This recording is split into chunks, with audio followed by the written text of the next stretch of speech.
La coalition internationale passe à l'attaque.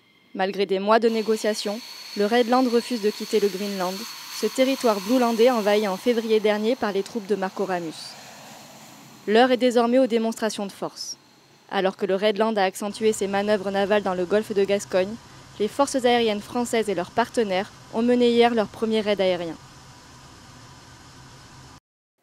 C'est depuis la base aérienne de Mont-de-Marsan que les premiers avions de chasse de la coalition se sont élancés pour pénétrer les lignes ennemies. Leur objectif, frapper un centre de détection et de contrôle redlandais au nord du pays. Pour pouvoir réaliser la mission, on va devoir rentrer dans un espace aérien qui actuellement est plutôt sous le contrôle de Redland. C'est là qu'interviennent les avions qui font de la supériorité aérienne, puisque notre rôle, c'est de rentrer dans cet espace aérien qui est contesté avec Redland pour en prendre possession pendant un temps donné, temps qui va permettre aux avions qui font de l'air-sol d'effectuer leur mission. Rafale, Mirage 2000-5 et Mirage 2000D se répartissent les rôles pour atteindre l'objectif avec précision.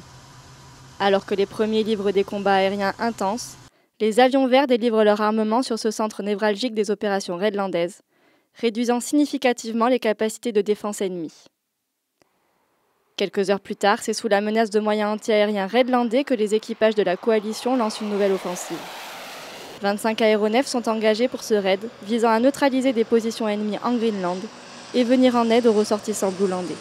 On a plusieurs objectifs à traiter, que ce soit d'abord du largage de munitions et de médicaments près du puits de Sancy, et ensuite des objectifs à traiter à la bombe d'une tonne du côté de Rodez, d'Aurillac et de Brive.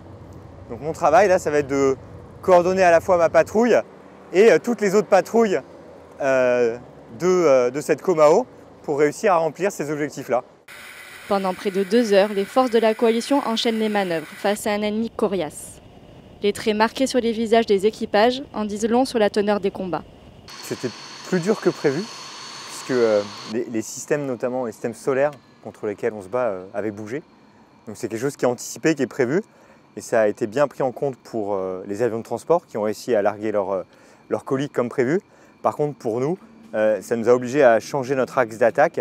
On a eu beaucoup plus de mal à rentrer dans les lignes.